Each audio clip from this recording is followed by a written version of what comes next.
Is China's economy continuing to grow at a favorable rate, or is that getting harder to believe? Hi, I'm Richard Day with Tychos. China's real GDP grew 5.0% during the full year of 2025 and a lower 4.5% in the fourth quarter, meeting the government's target through a record share of global exports to offset weak domestic consumption.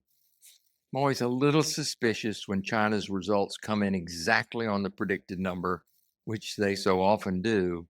Let's give them the benefit of the doubt. China is widely suspected of massaging some of its numbers, but note that in this case, the actual or nominal increase was only 4%.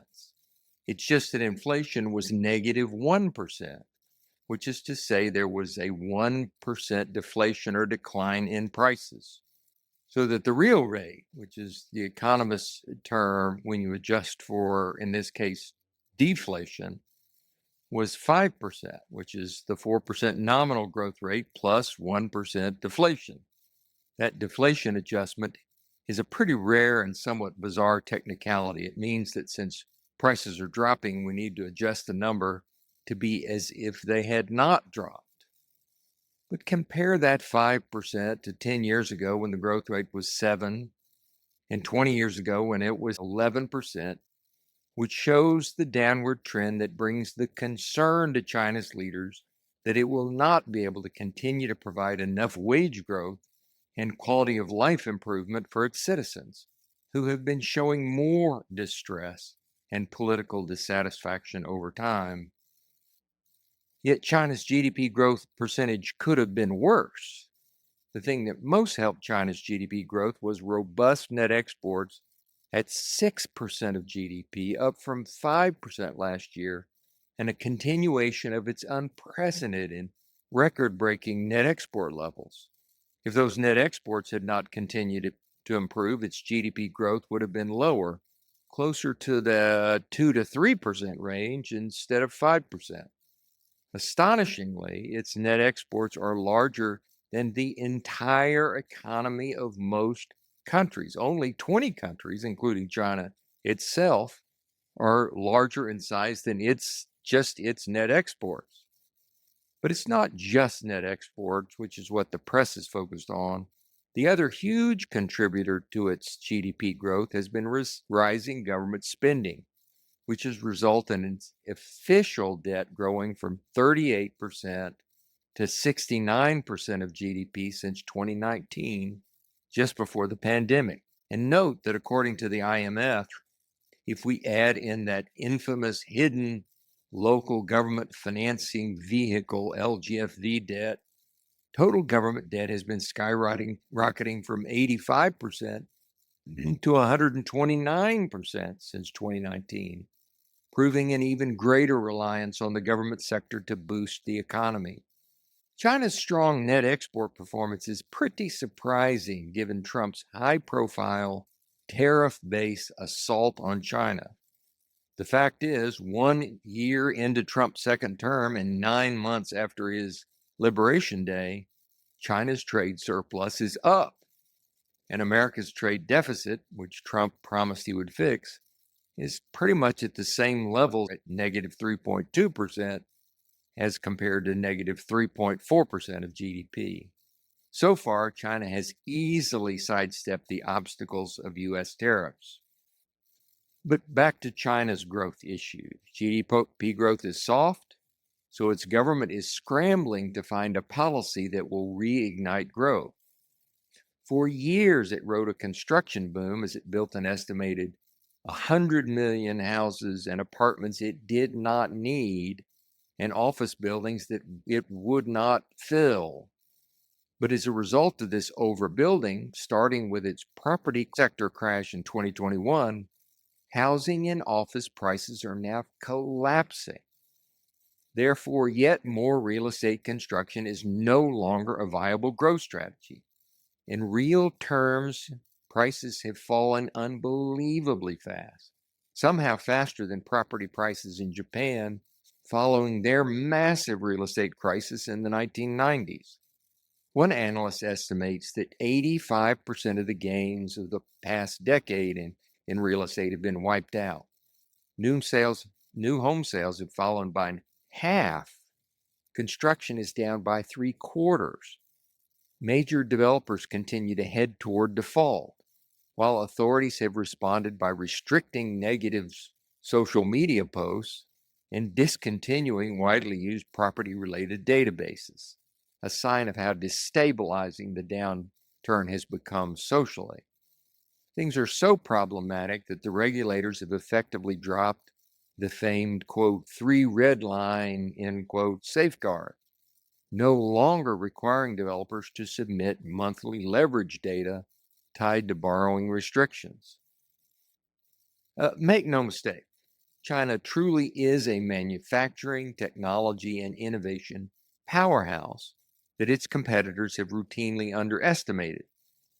But exports as a growth strategy is almost certain to reach a level of diminishing returns in the next few years, since the rest of the world is simply not big enough to absorb a growing level of exports from the current $1.2 trillion level. What we see now in China's export surge is that item after item is being overproduced in its mad scramble for growth, and the emphatic evidence of this is that the prices it can charge have been collapsing. And underlying it all is the inescapable fact that China's population is declining, some say collapsing as well, the legacy of its ill-advised one-child policy. It's dauntingly hard for a country to grow its GDP faster than the growth of its population. China's growth challenge is perhaps insuperable.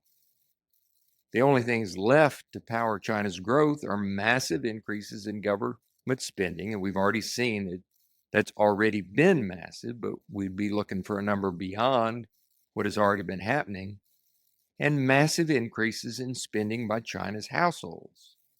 And since analysts are uncomfortable with over-reliance on increased government spending, they point to increased household spending as the path, though Xi has resisted that idea and instead still points to the path of advancement in industry to fuel both exports and domestic growth.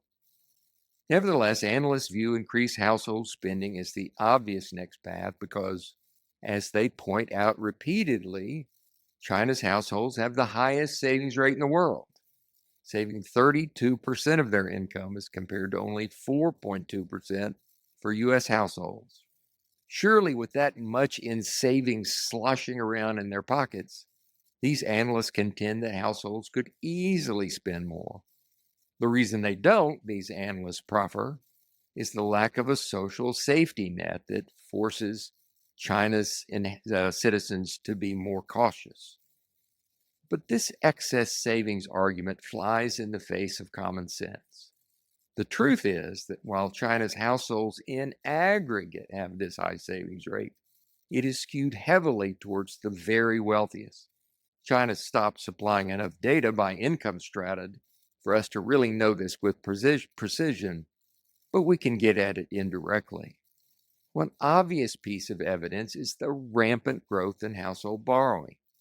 It takes debt to grow, and since 2006, household debt has skyrocketed from 11% to 60% of GDP, perhaps the most rapid growth in household debt in history. Why would anything even close to that level have happened if these lesser income households were flush with savings?